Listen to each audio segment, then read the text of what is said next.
14 laporan cyber mengenai konten pilkada serentak sudah dilaporkan Bawaslu Jateng ke Bawaslu RI. Kemudian Bawaslu RI lah yang merekomendasikan ke Kementerian Kominfo untuk dilakukan takedown.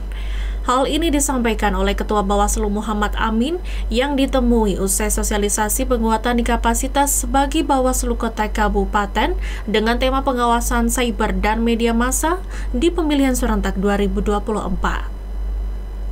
Kemudian yang cyber ada berapa? 14 yang sudah kita rekomendasikan ke Kominfo maupun ke Bawaslu.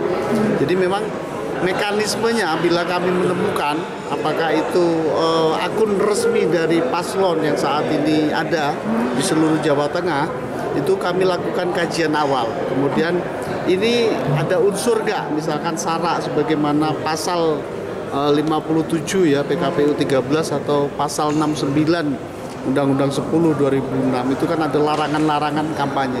Misalkan SARA, hoax, ujaran kebencian, mempersoalkan NKRI, kemudian merusak alat peraga orang lain, kemudian memfitnah, kemudian menjelek-jelekan pasangan lain. Nah, itu kita kaji itu. Nah, bila di dalam di media sosial mengandung unsur itu, kita lakukan kajian. Selain konten negatif, masyarakat dan petugas Bawaslu juga diminta untuk mewaspadai munculnya hoax yang memanfaatkan artificial intelligence atau kecerdasan buatan. Data yang dihimpun oleh Mavindo hingga semester pertama 2024 mencapai 2.000 lebih dan jumlah hoax yang diproduksi melebihi jumlah dalam satu warsa. Mavindo memprediksi jumlah hoax yang beredar pada Oktober hingga Desember 2024 akan semakin naik. Lokal ini nanti karena pilkada ini serentak di 35 kabupaten kota, kita berharap tidak masif lagi gitu ya. Tapi yang perlu diwaspadai adalah semakin ada kemungkinan semakin banyak digunakannya teknologi artificial intelligence. Ini sudah kita tengarai di dalam hasil debunking kita selama satu semester kemarin.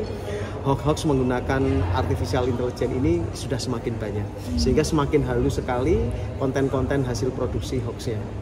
Kalau tahun sebelumnya biasanya hoax untuk pilkada di daerah tidak semasif seperti pilpres, karena tidak begitu diametral gitu ya. Kemudian isu-isu lokal itu biasanya sebarannya tidak semasif seperti di isu-isu secara pusat gitu ya, nasional gitu. Pengawasan di dunia maya dalam pelaksanaan Pilkada serentak 2024 saat ini dinilai lebih menantang. Oleh karena itu, Bawaslu sebagai badan pengawas dalam kampanye ini menggandeng banyak pihak. Restu Indah melaporkan.